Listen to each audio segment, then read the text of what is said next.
Hello, everybody. My name is Saida Shafia, and today I will be presenting my research for the psychology of space in children's hospitals. First of all, I believe that children's hospitals have a higher healing capacity as their physical environment is actually carefully designed to be responsive to patients' delicate preferences more than it is for normal hospitals. This healing capability, according to me, can be implemented in normal hospitals as well, and this is what I want to prove today. My keywords include children, space syntax, hospitals, healing spaces, occupational happiness. Moving on to the study area, uh, what stimulated this research was the plane tree model, which is approach that believes that healing can healing by simultaneously addressing a patient's physical, psychological, emotional, spiritual, and social well-being can be applied to hospitals. um, and this is what I want to explore today. So, the identified psychological indicators include visibility, which really affects a healing process, connectivity, which looks at how we interact with other spaces. Psychology of color is also proven to impact the perception of crowding or stress. Privacy, especially, it's a very crucial factor, especially in the area of ward design in hospitals. Occupational happiness, because visitors not only bring themselves, because patients not only bring themselves, but they also bring visitors with them. For example, parents, and other family members. So this should also be considered in hospital design. Moving on to the third stage, which is the research methodology used. So there are four main steps, starting with the theoretical analysis, where I discuss three chosen case studies to prove my point first. And then I look at the space syntax of these case studies, which are hospitals basically. And then moving on to the objective analysis, where I performed an audience survey from the three continents that I have chosen, corresponding to the three case studies. And then I list down my conclusion and recommendations. So, my research scope basically involves three main hospitals that are located in three selected continents, to explore how each continent would differ from each other based on their different ideas and values, etc. The aims are mainly to compare various children's hospitals and their corresponding spatial characteristics, and to explore the capability of transforming healthcare spaces into healing spaces for the identified user groups. We also want to prove that designing for children can lead to sustainable and better design solutions for everyone. The last aim is to explore architects' priorities for hospital design and also to provide recommendations. All right, then let's move on to the case studies, which are the results of this research. So the first case study is the one in Netherlands. This is basically the Europe continent. We will be looking at the EKH hospital. So there were a lot of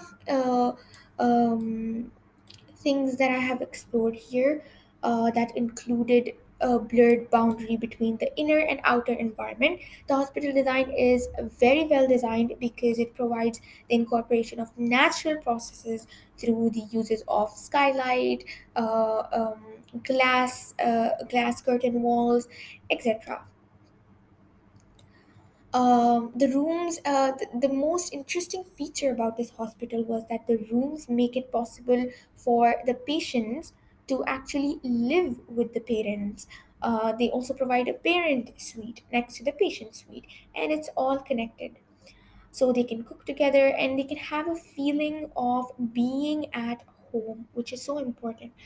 Um, all right.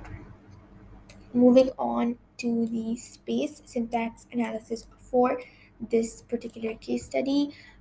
Here, mainly, we explored the floor plan, and we decided that the connectivity, it is actually well connected. They are all connected through the use of corridors, and there's also visual connectivity through atriums that look down on the main ground floor below. So there's a high visibility, and then I started rating the hospital according to the uh, chosen criteria. There is a high visibility as rooms are open to the outdoor playground. Also, privacy is good because these parent-child children rooms are given their own outdoor space because there are balconies outside connected to these rooms. Moving on to the connectivity, so open atriums and diagonal staircases are also there, which really help in moving around.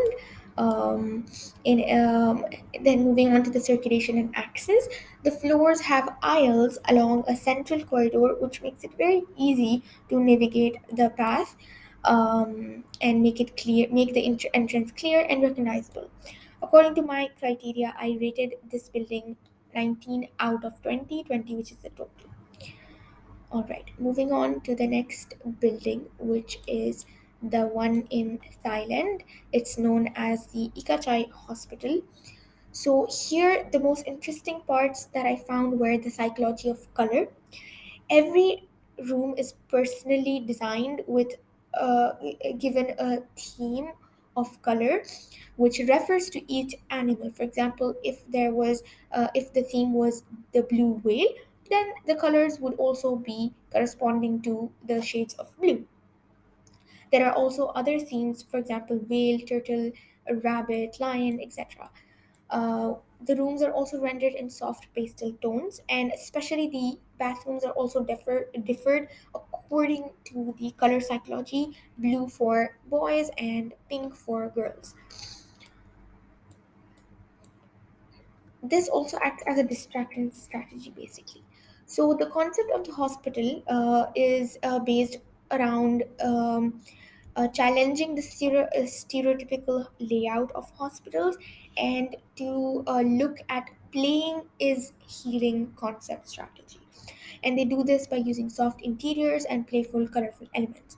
The distraction strategy is also to put fun elements around, etc. And they also keep safety in mind. The hospital, basically, they do this playing is healing strategy by adding playing areas, slides, etc. In the hospital itself, and keeping waiting areas next to them. This acts as a safety measure so that parents can actually watch over their children playing around, and they can also do their hospital errands. The facade also has pastel colors, perforations that form the shape of animals. This whole building, in fact, creates a perception that to invite kids to the hospital so that they can easily, so that they don't fear coming here, mainly. Okay, moving on to the space syntax analysis of this case study. So the connectivity with the main spaces is very well defined, and then they have defined spaces over here that are grouped together that may be according to the zones. So the connectivity is pretty convincible. Looking at the visibility, the this has actually the most this has the minimum visibility connection, which is 4. Even the minimum visible places are 4, which is actually highest in all the 3 case studies, which we will look later. The privacy, there is medium privacy due to strong visibility of space. Connectivity, the main entrance is visibly open. It is seen by the whole hospital. Wherever you are, you can look into that. The circulation and access, there's a curved approach that has been used, which explains fluidity and which guides the audience, basically. So it is a very human centered design, you could say.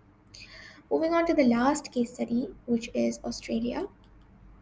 This is the Royal Children's Hospital in Australia. As you can see, it is located near a huge uh, near a huge landscape, and it utilizes these views mainly. It has a huge atrium where people can meet, socialize, there would be installations, etc. There are personalized rooms which help patients feel personalized in their space and feel safe.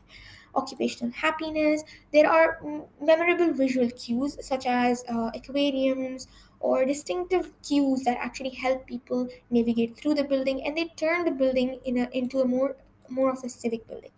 The wards are actually one of the most transformation things because they decided to remove private rooms from the wards and keep the private rooms separately, which help in again patients feeling more safe and personalized.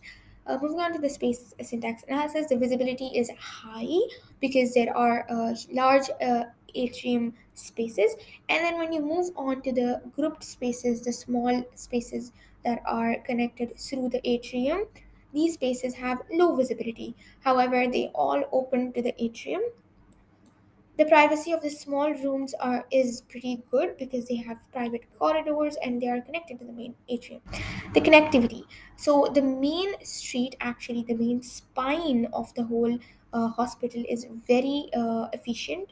It helps in moving around very easily. The circulation and access. Again, because of this spine, the circulation and access pretty well. The whole hospital is also zoned into spaces that can be navigated easily. So the total mark that I gave to this one was 16 out of 20. So according to my perception, the Netherlands case study was the best because it got most ranking, and it was also utilizing different and many innovative concepts such as the parent and children rules. Moving on to the objective analysis that I conducted. So I looked at the people that live in the three continents, and I first assessed if they have been to the children hospitals, and then I asked what their perception about children hospitals is, of course according to where they live. And most, as in 75% of the audience accepted that they think that design applications in children hospitals can be applied for normal hospitals. All right, lastly, moving on to the conclusion. So, the main concept behind the design of pediatric facilities is to distract kids, and that is why this can be used in adult hospitals as well. However, keeping sophistication in mind, keeping aesthetics in mind, and considering what kind of users are coming and what they would think. So here I've listed down the main considerations for the and recommendations for architects while designing hospital buildings. The recommended spaces that I suggest to be introduced in hospital design include open atriums, spiritual prayer rooms, break rooms, patient child rooms, and separately designed staff areas. Thank you very much for listening to the presentation. Bye.